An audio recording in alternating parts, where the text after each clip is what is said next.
दोस्तों, छत्तीसगढ़ में आज यानी कि 4 जून को प्री डीएलएड प्रवेश परीक्षा का आयोजन किया गया था। परीक्षा सुबह की पाली में चली और सुबह की पाली में जो प्रश्न पत्र आया था, प्रश्न पत्र का लेवल बहुत अच्छा था। इसलिए हम जो है प्रश्नों के स्तर के अनुसार प्री डीएलएड प्रवेश परीक्षा 2026 का अनुमानित कटअप बताने जा रहे हैं। जो भी साथी डीएलएड के लिए परीक्षा दिया है वो इस वीडियो को ज़रूर देखें।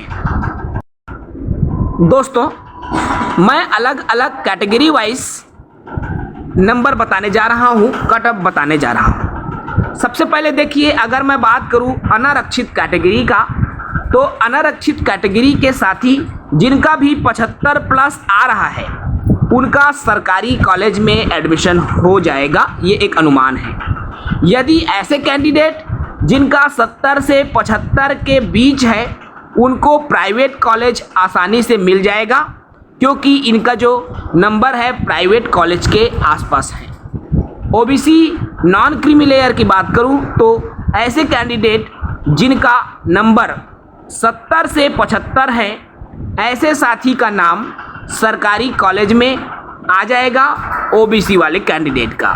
और ऐसे साथी जिनका 67 से 70 के बीच आ रहा है और वो ओबीसी नॉन क्रीमी लेयर का है, तो 67 से 70 नंबर तक प्राइवेट कॉलेज में जा सकता है। एससी कैटेगरी की बात करूं, एससी कैटेगरी अगर वो सरकारी कॉलेज के इच्छुक हैं, तो अगर उनका 65 से 70 नंबर आ रहा है तो उनका किसी भी सरकारी कॉलेज में एडमिशन हो सकता है। प्राइवेट कॉलेज की बात करूं तो 62 से 65 अंक यदि एससी कैटेगरी ने लाया है तो उनका प्राइवेट कॉलेज में एडमिशन हो जाएगा।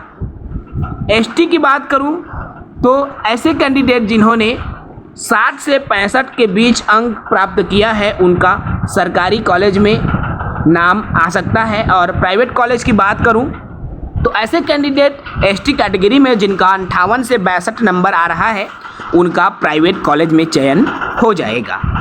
अब साथियों, यहाँ पर बात ये आ रहा है कि सर इससे भी कम जा सकता है क्या? तो देखिए, मैं जो अनुमान बता रहा हूँ वह प्रथम सूची का है। इसके बाद जब अगली सूची जारी होगी तो कटअप और भी नीचे जाने की उम्मीद है। फिलहाल फर्स्ट सूची में इतने जो नंबर का मैंने बताया है यूआर, ओबीसी, एससी और एसटी में, वो अपने आप को सेफ जोन में मानकर चले, क्योंकि उनका नाम आ सकता है। यह एक अनुमान है। हर वर्ष में सीटों की संख्या, परीक्षाओं के स्तर, काउंसलिंग प्रक्रिया के अनुसार कटअप में बदलाव होता है। इसलिए आपको यदि डिटेल्ड कटअप देखना है तो एससीईआरटी के काउंसलिंग की जो सूची है उसके आधार पर आप और अच्छे से एनालिसिस कर सकते हैं। ये एक अनुमान है जिसके आधार पर जो है हमने कटअप बताया, और इतना कटअप यदि आपके आ रहे हैं तो आप बिल्कुल सेफ जोन में हैं। जय हिंद।